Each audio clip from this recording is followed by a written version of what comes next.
Well, hey guys, today's video is new sunscreens from the drugstore that I've been trying out. I've got some reviews for you. Are these worth it? All of the sunscreens I'm going to be reviewing in today's video are organic sunscreens, aka chemical sunscreens. And they are all water resistant. They don't leave a cast, and we'll get into the nitty gritty. Now, if you're not familiar, the organic sunscreens, the chemical sunscreens, if you will, as they're commonly referred to, these are sunscreens that, while they typically don't leave a cast, when used around the eyes can burn and sting. That's kind of one of their drawbacks. One of the questions I get a lot as a side note is like, are chemical sunscreens reliable? Because, you know, the active ingredient avobenzone, isn't it photo-labile? Doesn't it degrade after a while? In short, yes, it does. But sunscreen manufacturers are able to add things to the formula to stabilize that, so it's not something to worry about. And so chemical sunscreens, including those that you buy here in the US, are a reasonable option, and they have a lot of good affordable ones in the drugstores these days. This has been catching my eye for some time. Like in my Target Shop With Me videos, we've cradled this in our hands and gone back and forth. Like, should we commit? Should we? Should we? Finally plunked down the $9.99, I think I paid for this, for 7 ounces. That's a good price, right? This is a sunscreen that claims to have no white residue, a lightweight, and won't clog pores. Now, there's no indication that this is a body exclusive, so you know me. I'm gonna try and use it on my face. Looked great. However, about 5 minutes later, my eyes were in the house of pain. It's very important to put sunscreen around the eyes, but a lot of sunscreens will end up causing that blurry, stingy eye sensation that is misery and hazardous, not to mention, for your health if you are driving down the road. So don't use this on the face. You know, the stinging sensation with chemical sunscreens around the eyes, it's very individualized. There are a lot of chemical sunscreens that don't give me any issue, but then I'll go to another one, very similar ingredients, and it's like, oh. But I have to say, I really like the consistency of this and the finish. It is very shiny, which a lot of people don't like, but I've just kind of come to expect that from sunscreens, and it doesn't bother me. I kind of like it. It's not the most moisturizing sunscreen. However, if you're someone who has oily, acne-prone skin, I think that you would enjoy this for the body. I say for the body because if it burns around my eyes, there's a good chance it'll burn around your eyes. This is a good option for the summer months when you're sweating a lot. It is water resistant. Like I said, all of these are water resistant. This has SD alcohol in it, alcohol denaturant, and that scares a lot of people, but it's a fine ingredient. And the advantage of it in this product is that it makes this fast absorbing, quick dry, and allows for good evaporation of sweat. So if you are somebody who spends a lot of time outdoors, or it's just super hot and humid where you live, like where I live, this would be a good option for sun-exposed surfaces on the body. Now, even though it's water resistant, you do still need to reapply it every 2 hours while you are outdoors to sun-exposed skin. And if you go in the water, you towel off the skin, you need to reapply after that as well. But what else does this have? This has sodium ascorbyl phosphate. This is a stable form of vitamin C. You know me and the vitamin C's, I'm always side-eyeing them, but I have to say sodium ascorbyl phosphate shows promise in a small study for people who have acne-prone skin. And I think I've pointed this out recently in some other videos, but you know, with acne, you have excessive sebum. That's part of acne. And that sebum sitting on the skin surface, it oxidizes, especially as we go throughout our day and we're exposed to environmental stressors like pollution. And that oxidized sebum can aggravate the acne even further. It's inflammatory. In fact, people who live in areas with a lot of pollution, they tend to have more stubborn acne. So sodium ascorbyl phosphate, it may help with that. So if you're someone who gets breakouts on the body, you're really sunscreen apprehensive, it's gonna trigger chest, back acne for you, give this one a try. I think it'd be a good option. Very lightweight, fast absorbing. It kind of reminds me actually of the La Roche-Posay Melton Sunscreen Milk, which I really, really like. I have to warn you, because a lot of people hate this about this type of product. You know, this is fragrance free, if I didn't already mention. All of these that I'm gonna be talking about are fragrance free. It does have kind of an odd odor, in my opinion. It smells like, and I've gotten this from certain sunscreens before, it's kind of like a chemical scent. Now, I don't know if that's what you mean by sunscreen smell. I think everybody has their own definition of sunscreen smell.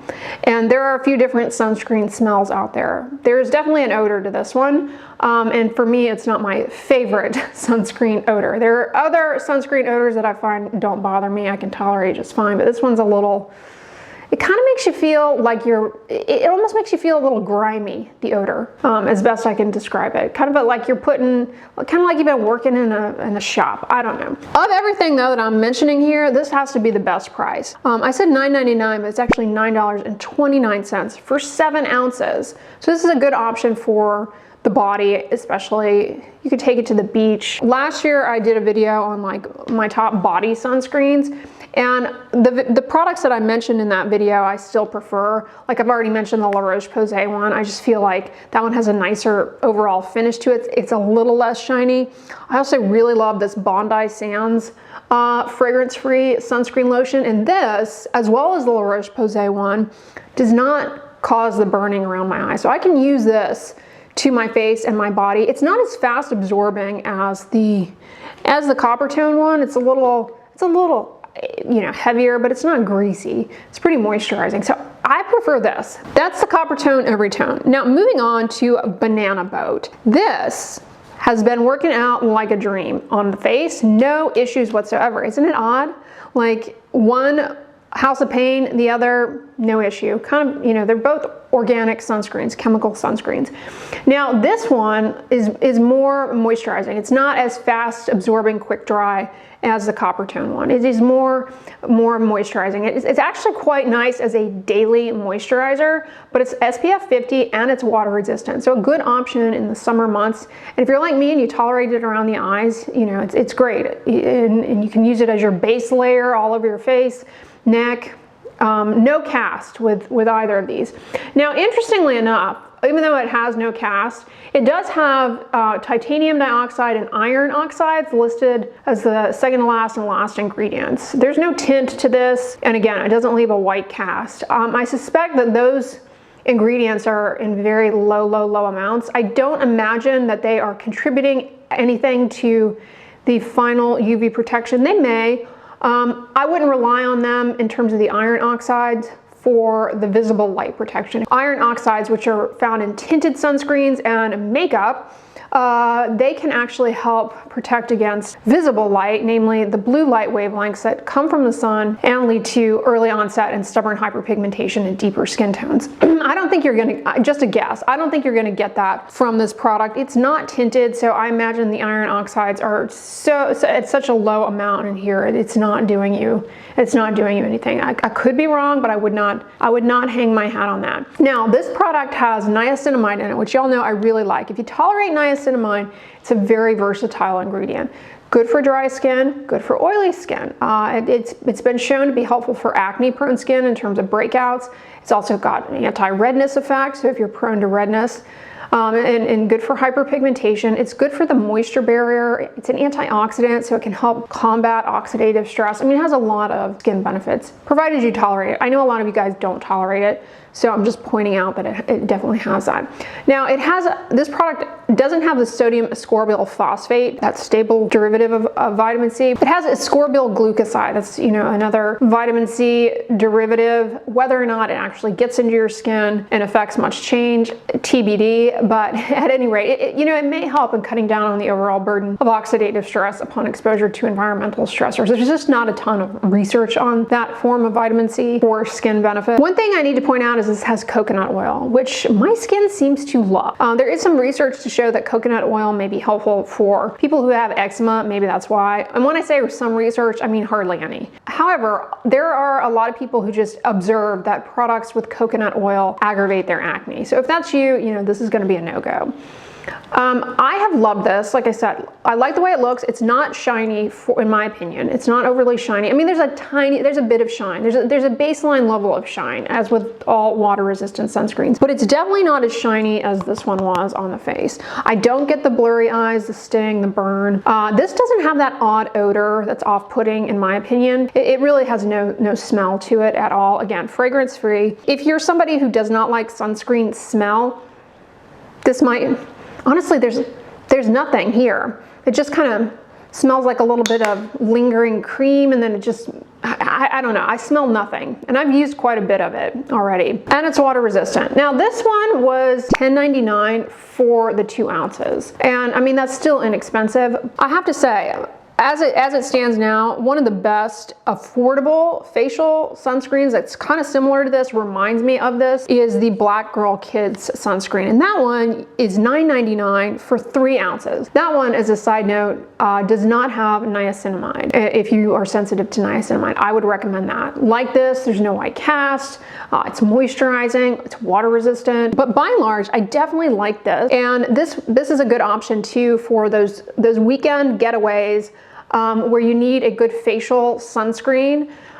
It's because it's TSA friendly. It's moisturizing, and you know, if you're going to be out walking about touring a city, you know, I suggest, of course, reining in sun protective clothing and everything of that sort, but you're not really going to be like necessarily out by the beach or whatever. You just really need a good sunscreen for your face and neck and maybe the backs of your hands.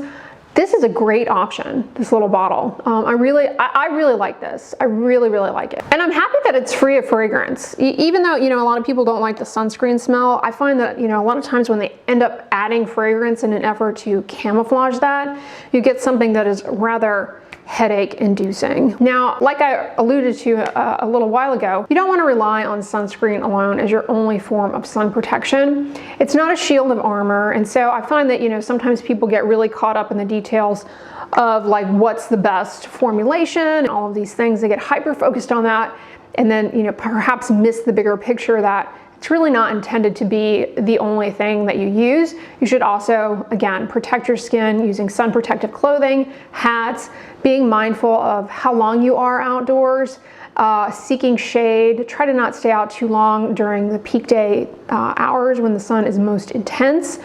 Wear sunglasses to protect your eyes. So I mentioned in this video already how the eyes are an area where people run into issue with burning, stinging, but it is very important to put sunscreen around the eyes, and it's one of the most frequently skipped areas. Most people under apply sunscreen. I mean, it's just kind of the nature of it. Most people apply too thin of a layer and they get a lot of skip areas, and they don't apply it to all surfaces. Summer is just around the corner, some big holidays coming up. You might be spending more time outdoors. Definitely check these out. They're great. And as a side note, if you missed my recent monthly favorites video, I definitely want to shout this out again. It's the Up Sport lip sunscreen. I have been loving this. This too is a chemical no cast sunscreen, really moisturizing, SPF 50. Water resistant up to 80 minutes. This has become my new favorite lip SPF ever since Vanity Cream discontinued theirs. If you don't want to use a chemical SPF around your lips, like you find that they burn or sting, because it's a sensitive area, just like around the eyes, the mineral sunscreen that I have been using for a few years, it's great, is by Sun Balm. So that's another great option as well for the lips. So in summary, you know, these are some great affordable sunscreens that you can get at the drugstore, Walmart, Amazon probably, Target. This is super budget friendly for a body sunscreen. So definitely check it out, you know, for your upcoming outdoor plans. Be safe in the sun. I hope you guys enjoyed this video. Now, if you missed yesterday's video all about the truth about mineral sunscreens, I'm going to link it on the end slide, so definitely check that out. But if you guys enjoyed this video, give it a thumbs up, share it with your friends, and as always, don't forget, sunscreen and subscribe. I'll talk to you guys tomorrow. Bye.